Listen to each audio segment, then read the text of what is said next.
más o menos entre 1978 y 1979 ingresé a la Escuela de Artes Plásticas, aunque yo ya había hecho mi primera exposición individual en 1978 en el Café del Teatro Nacional.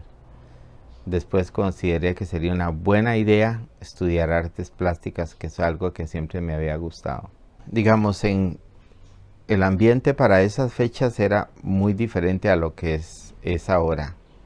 Eh, en 1979, perdón, en 1978 yo participaba junto con otros artistas en el Parque de la Expresión, que era en el Parque España frente a Linz.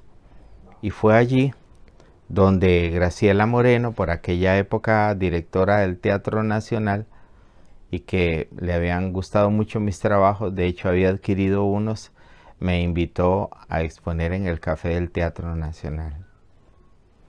Esa fue mi primera exposición y básicamente consistió en dibujos.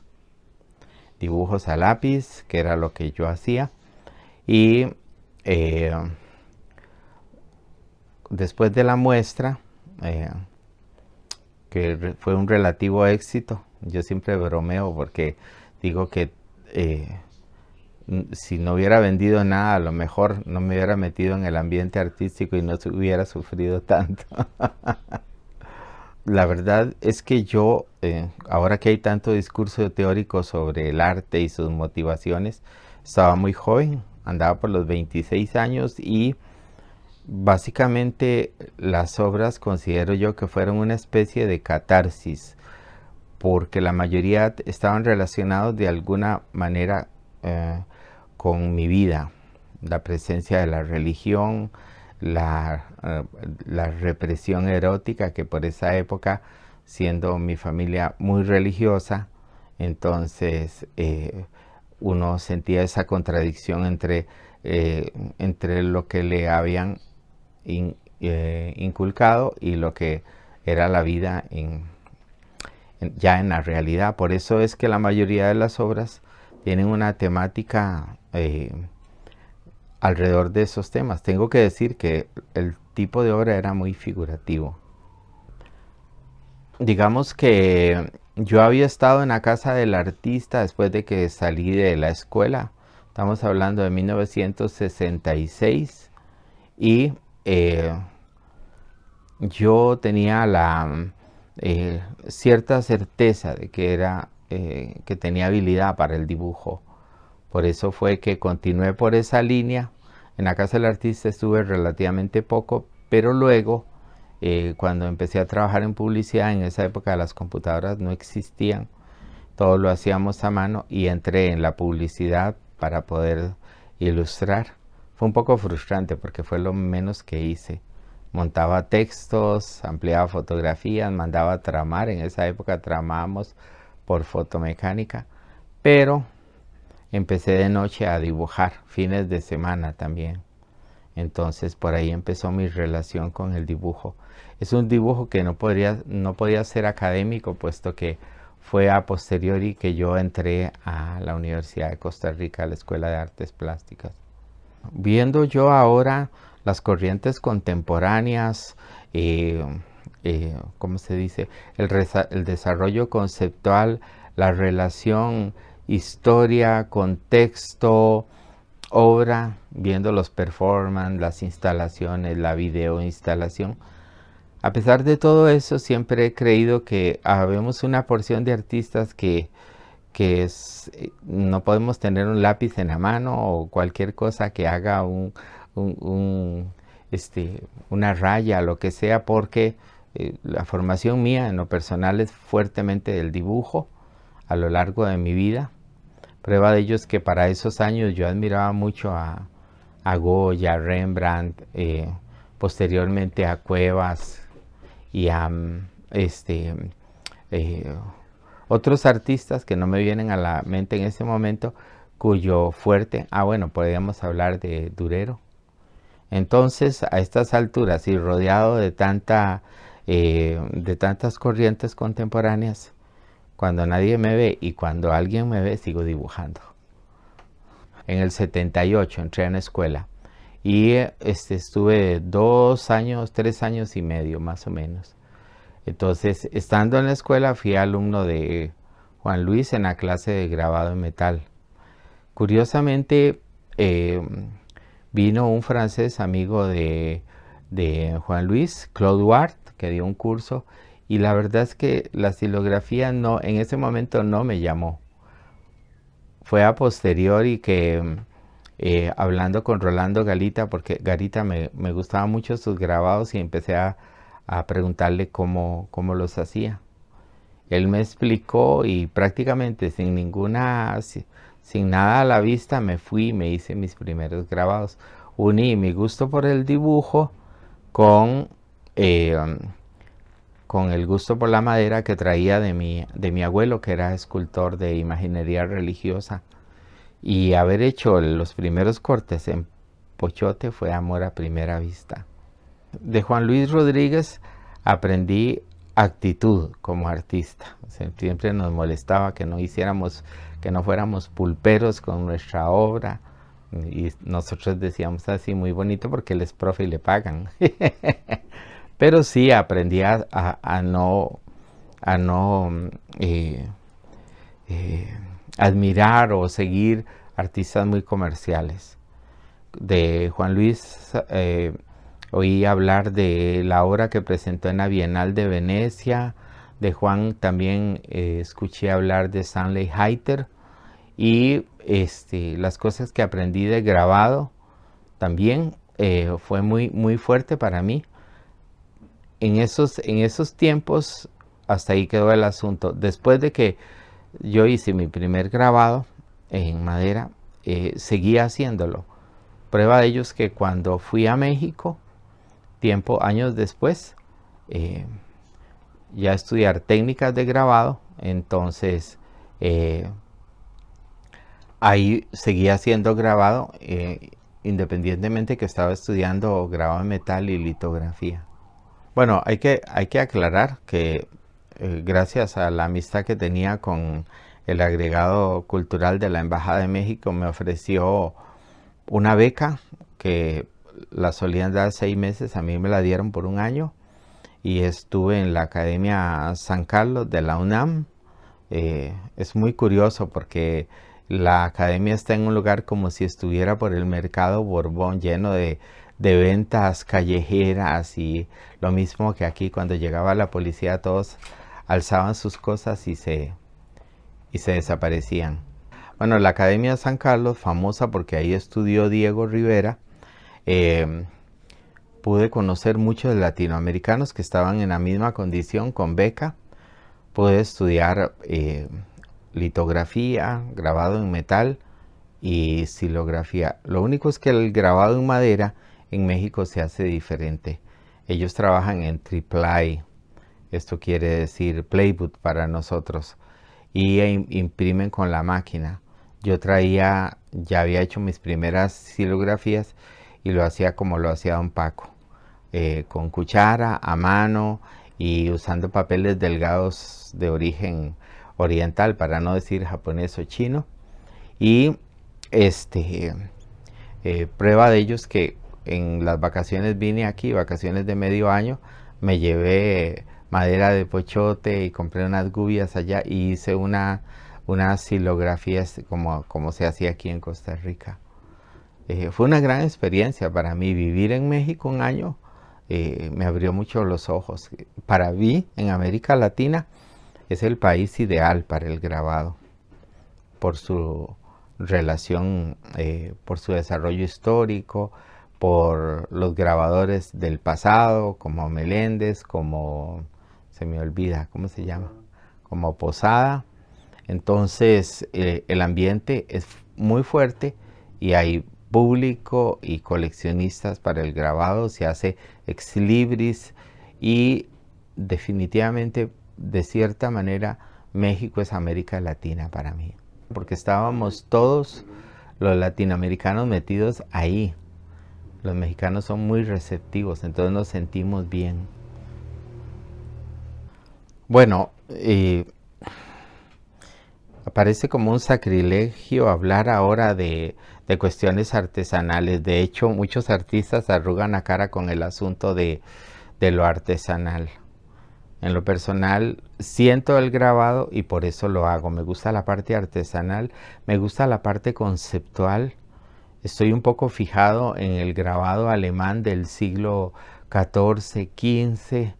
Me gusta mucho esa ingenuidad, esa capacidad de representación de lo cotidiano que tenían los artistas de esa época, que es cuando aparece Durero, que no me fascina tanto. Me gustan los artistas ingenuos antes de Durero. De allá Durero es mucha maestría, pero me gustan los primitivos, los primeros que transmitían sus emociones, como también me gustan los primeros grabados que se hicieron en China cuando el budismo entraba a China y se imprimían muchas hojas para como cuestión proselitista para expandir las creencias, la religión. Mi trabajo tiene mucho que ver con lo autobiográfico, y al decir autobiográfico no es solo la parte conceptual, sino la parte material de cómo lo voy a manifestar. Entonces, la madera me ha acompañado por años y años. De hecho, no me tengo un discurso tan lógico como tienen algunos de mis honorables colegas que se desarrollan muy bien en ese campo. Yo más bien acerca de la madera la he mantenido por una cuestión que va de lo intuitivo, que va del conocimiento que tengo de la madera, cómo es que me sirve de vehículo de comunicación. Y en la parte conceptual, ahora que oigo unos discursos buenísimos y una obra no tan buena, y una obra buenísima y un discurso pésimo, yo confío mucho en la intuición, en el inconsciente. Tenemos que ver que en siglos pasados hubo grandes obras maestras sin tanto bla bla bla. Entonces yo creo que el artista, al vivir en su contexto, en su circunstancia histórica, dada su preparación, dada la forma en que absorbe los acontecimientos de su época y los devuelve en forma de planteamientos plásticos, no soy muy fanático de perderme en palabras para impresionar a los demás. Dejo que la obra hable, y Salado si no habla. La plasticidad de los objetos o el paisaje o ciertos temas como la ciudad, sin la figura humana no es concebible para mí. Yo necesito el accionar de la figura humana en el centro de la propuesta artística. Creo que allí me uno a muchos artistas como Fernando Carballo. Soy hijo de una generación, hay que aclarar que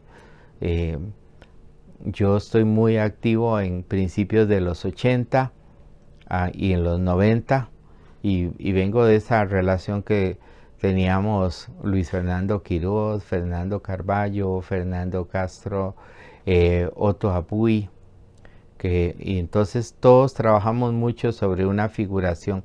Viéndolo en un sentido más amplio, podría hablar de José Luis Cuevas, de ¿cómo se llama este artista? Bueno, Armando Morales, en Roberto Cabrera, que son en el contexto centroamericano, y de los que ahora pues no se habla tanto, puesto que ya es un momento que pasó, Ramírez Amaya, por ejemplo. Nosotros vivimos una circunstancia de no solo fuerte presencia de la religión, fuerte presencia de la represión. A nosotros el asunto de la represión militar y el militarismo nos llega como de rebote, puesto que no es parte de nuestra realidad. Sí somos conscientes del dolor y lo que se sufre en Centroamérica, pero tenemos una posición que no es a flor de piel, que no es nuestra epidermis, es más una conciencia de lo que está pasando. El otro día estaba pensando qué tan honesto debe ser un artista o qué tanto no. Pero yo creo que hacer grabado es la cotidianidad más agradable para mí. es donde yo me puedo, puedo expandir lo que siento. En este caso va a haber reflexiones alrededor del ser humano, ahora que hablamos de eso. Va a haber, los temas son dispares y a veces fragmentarios y no podría hablar de una fuerte unidad. Siempre me ha preocupado el vínculo entre la creación y el contexto donde nos movemos. Yo a veces creo que no lo logro, a veces creo que lo logré, porque que contemples una obra y seas consciente de que estás tocando cuestiones propias de tu contexto social e histórico, es para mí el grado más alto. Y la verdad es que ser costarricense y tratar de hablar de nuestra identidad se las trae. A veces somos horrorosamente europeos, estamos pendientes de lo que está pasando afuera y no hacemos una introspección para ver de todo de esa melange, como dicen los franceses, que tenemos de nosotros mismos. A mí la conciencia del arte me genera angustia. Siempre creo que estuve cerca, pero que no lo logré. Ustedes juzgarán viendo las obras. Dios, la patria, la muerte, el sexo, la carnalidad y todo el rollo religioso y todas esas cosas han sido constantes en mi trabajo. Si yo en retrospectiva puedo acordarme de las exposiciones de Roberto Cabrera, guatemalteco artista, de los mejores de Guatemala, sí hablaban fuertemente de la violencia de su contexto, los salvadoreños también, pero aquí, que en nuestros escándalos duran 3 días y como decían los centroamericanos sarcásticamente, no hacemos revoluciones para no quebrarle las ventanas al Teatro Nacional. Ser ticos, ser artistas se las trae, porque estamos muy diluidos. Botamos las pocas arquitecturas que nos quedan. Gringolandia nos rebasa con con lo que está pasando allá. Tenemos una carga emocional que nos la tienen dirigida hacia otro lado. Eso me genera mucha angustia, me da mucho que pensar de dónde estamos. Yo soy de los que se preocupan, como otro poco de artistas que se preocupan por ese punto de la creación. Si logré algo o no, no lo sé. No, la exposición es sincera. No, reuní material de los últimos años, cuidando la calidad y siendo totalmente honesto. Hay silografías en la técnica de la silografía como la entendemos, hay grabado al taco, y en este momento de la entrevista no estoy seguro si meteré o no unos dibujos. Y espero que la vean y que la disfruten. Tengo que tener un especial agradecimiento a una persona que tiene mucho que ver y casi no la veo, que es mi estimada Yula, y a mi querido Vicente, que es el que corre y se desespera y nos empuja a todos a movernos. A ellos dos, gracias sentidas.